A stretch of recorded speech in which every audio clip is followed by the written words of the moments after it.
بسم اللہ الرحمن الرحیم۔ پاکستان سے محبت اسلام سے محبت کی نشانی ہے، یا یوں کہیے پاکستان سے مخلص ہو کر وہی محبت کرتا ہے جس کے دل میں اسلام کی محبت موجود ہے۔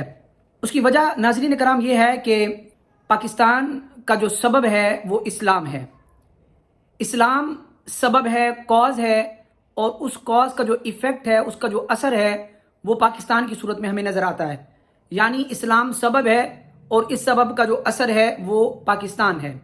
اب جس کو سبب سے محبت ہوگی، کاز سے لگاؤ ہوگا، وہی شخص اس کے اثر کو قبول کرے گا، اس کے ایفیکٹ کو پسند کرے گا، جو کہ ایفیکٹ پاکستان کی صورت میں ہمیں نظر آتا ہے۔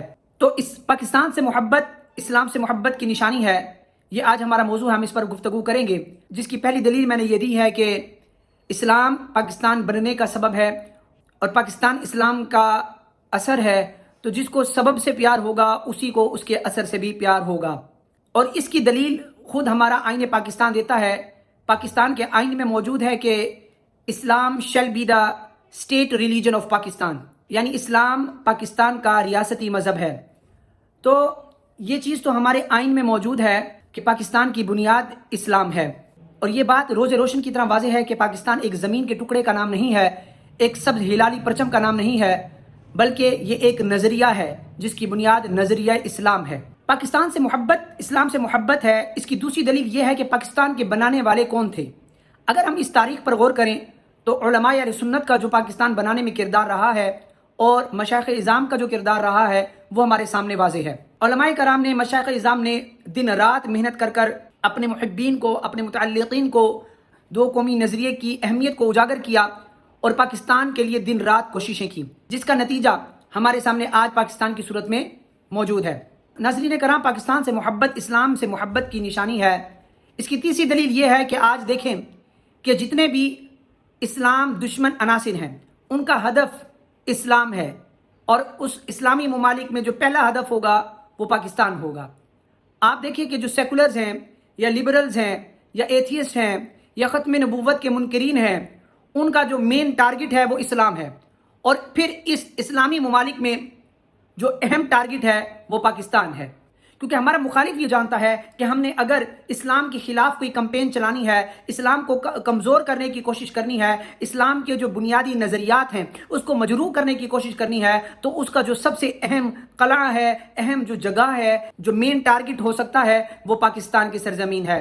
تو یہ دشمنان اسلام اور دشمنان پاکستان ایک ہی ہیں، اور ان کی سازشوں سے یہ پتہ لگتا ہے کہ پاکستان سے چڑ اصل میں ان کو اسلام سے چڑ ہے، کہ پاکستان کو نقصان پہنچانے کا اصل مقصد ان کا اسلام کے خلاف محض آرائی کھڑا کرنا ہے۔ آج بھی دیکھیے کہ جو بھی شخص پاکستان کے خلاف اپنی زبان کھولتا ہے، پاکستانی افواج کے خلاف زبان کھولتا ہے، وہ شخص کبھی بھی آپ کو دیندار نہیں ملے گا، اسلام سے محبت کرنے والا نہیں ملے گا۔ ہو سکتا ہے کہ اس نے ظاہری طور پر اسلامی لبادہ اوڑھا ہوا ہو، لیکن وہ اخلاص کے ساتھ دلی طور پر اسلام کا چاہنے والا اور اسلامی نظام کے چاہنے والا نہیں ہو سکتا، پاکستان کا مخلص نہیں ہو سکتا۔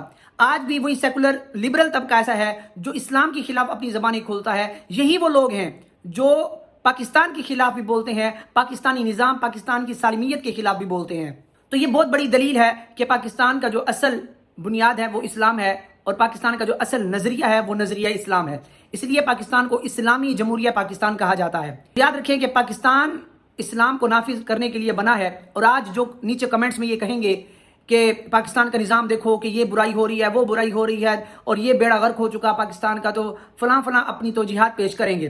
آپ ان کو جا کر ان کے نظریات کو چیک کر لیجئے گا، وہ بھی اسلام سے مخلص نہیں ہو سکتے، وہی لوگ پاکستان سے مخلص بھی نظر نہیں آئیں گے۔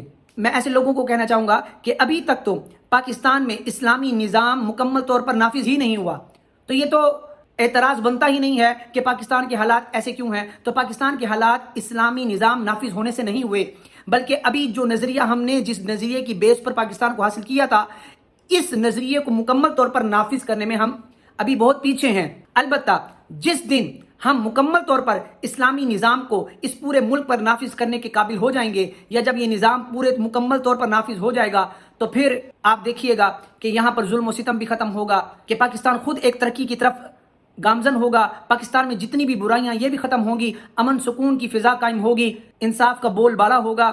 تو آج 14 اگست پر ہمیں یہ پیغام اپنے دل میں بٹھانے کی ضرورت ہے کہ آج ہم سب مخلص ہو کر پاکستان سے اپنا رشتہ جوڑیں. یاد رکھیں کہ اگر ہم پاکستان کو مضبوط کریں گے تو یقیناً یہاں پھر اسلام کی جڑیں بھی مضبوط ہوں گی. آج ہم دوسرے کے اوپر انگلی اٹھاتے ہیں تو 3 انگلیاں ہماری طرف بھی اشارہ کر رہی ہیں کہ تو اپنا کردار دیکھ. ایز اے ٹیچر اپنے آپ کو دیکھوں کیا میں اپنی ذمہ داری پوری کر رہا ہوں. میں ایز اے پولیس آفیسر، میں ایز اے لائر اپنے آپ کو دیکھوں کیا میں اپنی ذمہ داریاں ادا کر رہا ہوں. ہر شخص جو اس کو ذمہ داری دی گئی ہے اگر انفرادی طور پر وہ کوشش کر کے اپنی ذمہ داری پوری کر لے گا تو اس طرح انفرادی طور پر بہتری آتے آتے اجتماعی طور پر انشاءاللہ تعالی پورا نظام ہی درست ہو جائے گا. جب ہم دوسرے کی کردار کشی کرتے ہیں، دوسرے کے اوپر انگلی اٹھاتے ہیں تو ہم اپنا کردار کبھی بھی درست نہیں کرتے اور نیگیٹیوٹی ہم اپنے اندر پالتے رہتے ہیں جس کی وجہ سے کبھی بھی بہتری نہیں آ سکتی. یاد رکھیں کہ ہم ہمیشہ نیگیٹیو بات کرنا اور دوسروں کو بھی ایسی بغاوت پر ابھارنا، اس طرح کی جو نیگیٹیو باتیں ہوتی ہیں، اس طرح کبھی بھی انسان کا اپنا کردار بھی نہیں بنتا اور پاکستان بھی کبھی بھی بہتری نہیں کر سکے گا. ہر بندہ یہ سوچے کہ میں نے پاکستان کو کیا دیا ہے، میں نے پاکستان کے لیے کتنی کوشش کی ہے، کیونکہ فرد سے ہی معاشرہ بنتا ہے. جب فرد ہی کرپٹ ہوگا تو پھر معاشرے سے بھی کوئی اچھے نتائج کا تصور نہیں کیا جا سکتا.